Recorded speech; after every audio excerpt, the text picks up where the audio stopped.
va s'intéresser aux réductions. Donc, les réductions, c'est ce qu'on va retrouver après toute la partie désignation hein, des marchandises achetées hein, par le client. Donc, il y a plusieurs types de réductions. D'abord, les réductions commerciales. On a les remises, les rabais et les ristournes.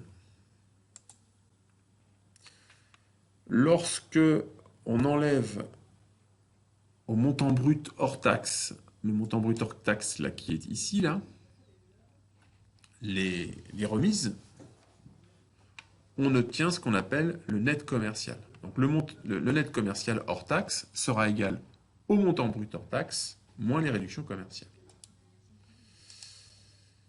Donc c'est ce qui est matérialisé ici. J'ai mon montant brut de 3 155,25 €. Là, vous voyez, j'ai une remise de 5%. Je calcule ma remise de 5% sur le montant. Et j'obtiens, en retranchant cette remise ici à mon total brut, j'obtiens 2 997,49 € qui correspond au net commercial hors taxe. Voilà. Alors évidemment, les remises se calculent en cascade. C'est-à-dire qu'on peut avoir sur une facture plusieurs remises. On peut également avoir des remises à caractère financier. C'est ce qu'on appelle l'escompte de règlement. Alors comment ça fonctionne l'escompte de règlement? Vous êtes un client, vous avez l'habitude de payer plus tard les marchandises que vous achetez à un vendeur, un fournisseur. Et puis là, vous décidez de payer plus tôt. C'est-à-dire que d'habitude, vous payez à 30 jours. Au bout de 30 jours, vous réglez votre fournisseur. Puis là, vous décidez de payer tout de suite, immédiatement. Donc du coup, le fournisseur fait un geste supplémentaire et vous accorde un escompte, non pas parce que vous avez commandé plus de produits, mais parce que vous avez raccourci vos délais de paiement. C'est pour ça on dit que c'est une remise à caractère financière. Donc comment est-ce qu'on obtient le net financier hors taxe? On part cette fois-ci du net commercial et on retranche la réduction financière. Alors comment est-ce que ça se matérialise dans notre exemple?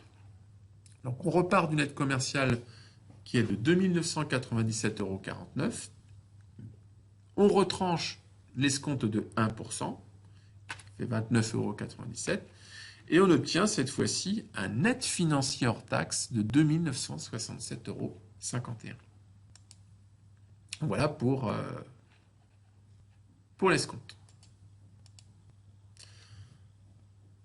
Quand on a terminé avec les réductions qui viennent minorer justement la facture du client, on s'intéresse cette fois-ci aux majorations. On peut être amené à facturer à notre client des frais de transport. Alors soit on est franco de port, et donc là, franco de port, ça ne coûte rien au client, on ne majore rien sur la facture. Soit on est sur un port forfaitaire hors taxe soumis à TVA, et dans ces cas-là, ça doit figurer sur la facture, et ça vient majorer la facture. Soit on est sur un port débours TTC, c'est-à-dire qu'on passe par un prestataire, la Cernam, d'autres transporteurs, qui vont nous facturer à nous fournisseurs l'acheminement des marchandises chez notre client. Ben, nous, on va refacturer à notre client ce qu'on aura payé à notre prestataire de transport, le transporteur. Donc là, j'ai l'exemple, vous voyez, où on est sur des frais de port hors taxe, un port forfaitaire hors taxe.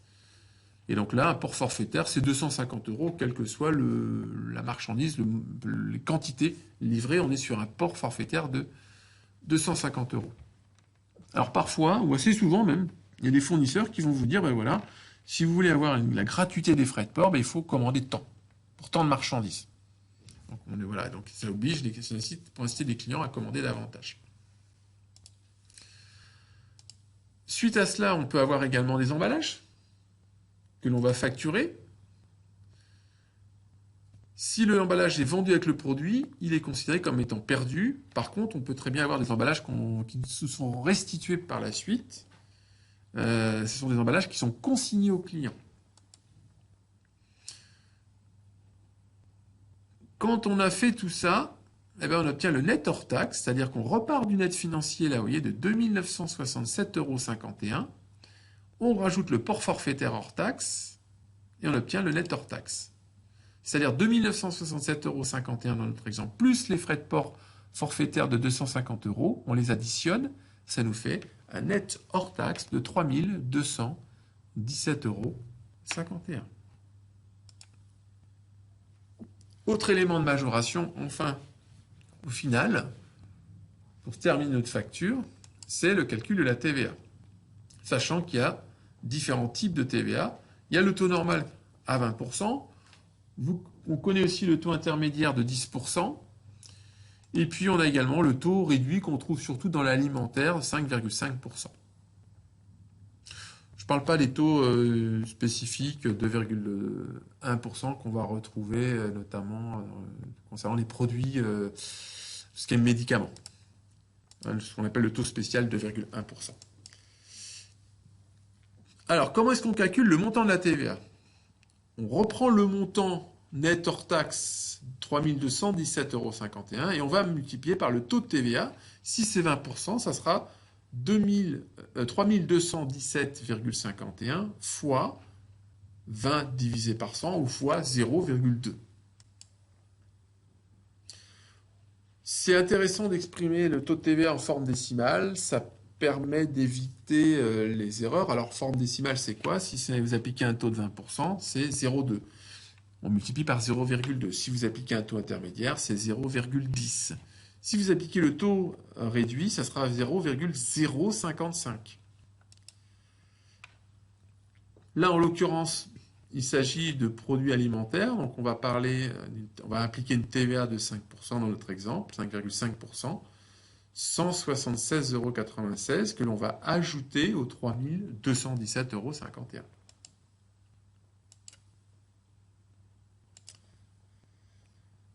Donc, petite information sur le double affichage des prix. En règle générale, on est sur du professionnel, on applique nos tarifs en hors taxe quand on travaille avec des professionnels.